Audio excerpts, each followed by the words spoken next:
Aston Martin's impressive performance at the season opener in Bahrain has turned heads up and down the paddock. Fernando Alonso's third-place finish on debut for his new team, and Lance Stroll splitting the two Mercedes in sixth while nursing injuries sustained in a bike accident, backed up the promise shown by Aston Martin in pre-season testing and free practice. Last year, Aston Martin was a midfield runner that finished 7th in the Constructors' Championship. But this year, they have transformed themselves into the third or possibly even second fastest car on the grid. Many are now asking whether Aston Martin are here to stay and can they bring the fight to Red Bull this season? Red Bull, on the other hand, were rampant in Bahrain, and their drivers, Max Verstappen and Sergio Perez, finished first and second, respectively. However, Red Bull's cost cap penalty has put them at a disadvantage compared to their rivals, and this is where Aston Martin could capitalize on. The Silverstone-based outfit's gains over the winter are most evident when comparing each team's fastest qualifying lap in last year's and this year's Bahrain GP.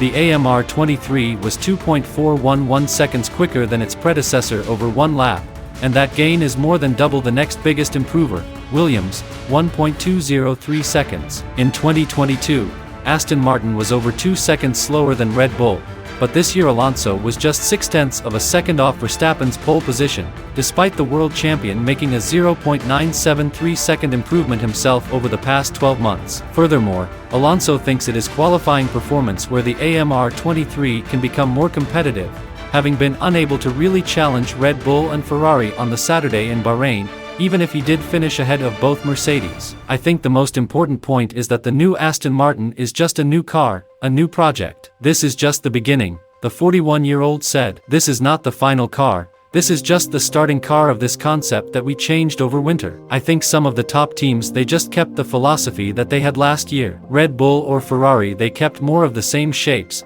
just fine-tuning things and making perfection of that good baseline that they had. We had to change 95% of the car. So, I guess there is more to learn from the car, and there is more to come on our side. It is not just the car that has improved. Aston Martin's driver lineup is also strong, with Alonso, a two-time world champion, and Stroll, a race winner, capable of challenging for podiums and even victories. Both drivers have experience with different teams and cars, and they bring that knowledge to help develop the AMR 23 throughout the season. Aston Martin's technical director, Dan Fallows, said their 2023 Challenger was 95% different from its predecessor and that the team had looked to be bold and aggressive with their development. The team's new approach appears to be paying off, and their rivals are taking notice. Already Mercedes boss Toto Wolff has said his team will be taking inspiration from Aston Martin's turnaround as the 8-time Constructors' Champions prepare to ditch their current design concept to try and get back into the title fight. The Bahrain Grand Prix showed that Aston Martin has made significant strides,